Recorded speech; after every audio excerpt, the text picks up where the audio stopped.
All right, hi, folks. The last time we talked about transmitting. Now, there's something else I said up front. I want to make sure I didn't confuse anybody.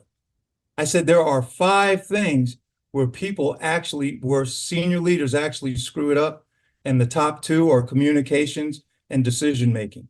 Don't sweat the other three. We're going to talk through all five. So this is just the first. We'll talk through all five. What are the other three, John? Well, I'll tell you about that later. Okay, pay attention. We're going to talk about transmitting. Why don't people listen to me? Let's talk about that for a second. Why don't people listen to you?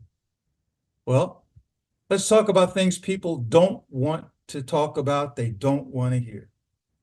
First thing, take your pens and paper out because you might want to copy this down. It's a rather extensive list here. But the first thing is gossip. Nobody likes a gossip. Second thing is judging. The third, negativity. The fourth is complaining. The fifth, excuses. The sixth, exaggeration. The seventh, flat out lying. And the eighth, dogmatism. Okay, let's go back through that real quick. Gossip. Okay, we've all been there, maybe not lately since COVID, but you get around the water cooler or wherever you go, you hang out and people are coming together. And God, John, not even my friends want to listen to me. Why? Because you're a gossip. I don't want to talk to you. You gossip. Just, gosh, John, every time I talk to John, he gossips about this one and that one. If you're gossiping about someone else, odds are you're going to be talking about me to somebody else. So nobody wants to talk to you. They don't even want to be around you. Okay, that one shouldn't be too hard to understand. The next one is judging. Judging is negative, folks. It's always negative. No one wants to be judged. You don't even like being judged yourself. The reality here is people want empathy. They don't want judgment. They don't want to hear you're judging someone else. They don't want to be judged themselves. And if you're so open to judging others, odds are you'll judge me too, and I'm not even going to go there. Okay? Judging. Negativity. We've all been around it.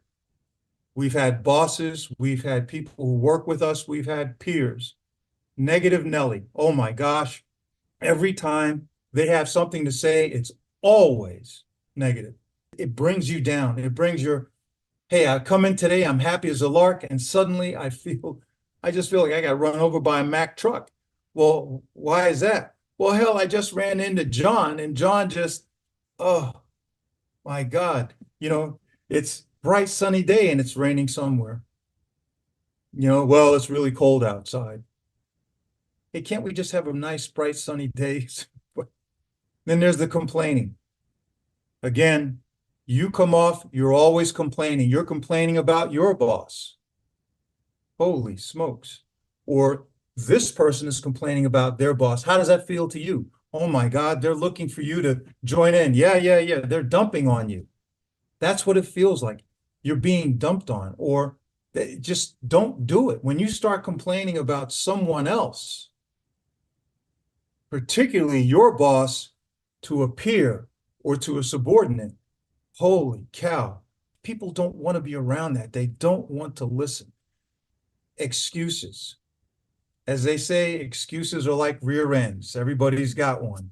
Okay, you understand my gist here, but no, nobody wants an excuse. Either it happened or it didn't. Don't make an excuse.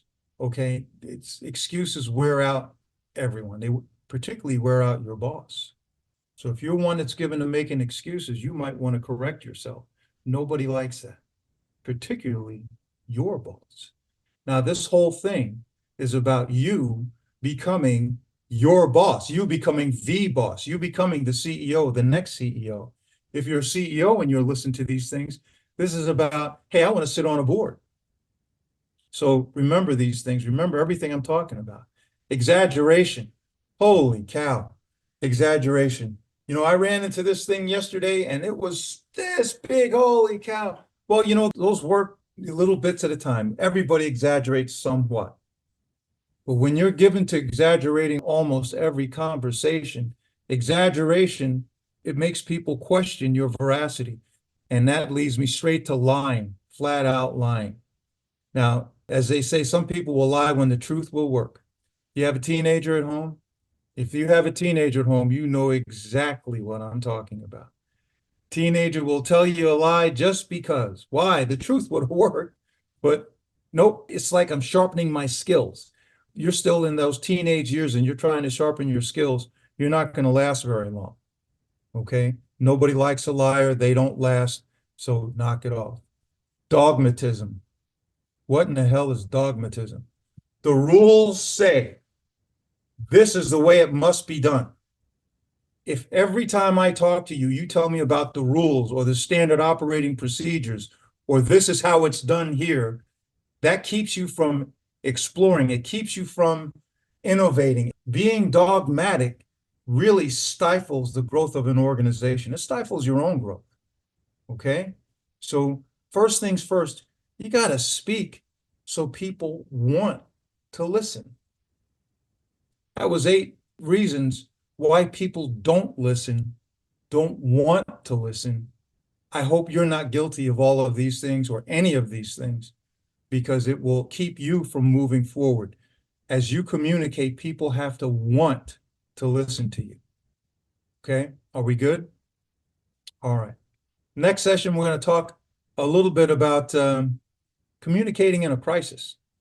All right, and that one will be short, it'll be brief, but it's necessary. Okay, good luck out there. I'll talk to you later. Hey, use this stuff, folks. I'm giving you this stuff. This is worth gazillion dollars. That's somewhere between one and a lot. So use this stuff. It's for you to use. I promise you, it works beautifully. Talk to you next time.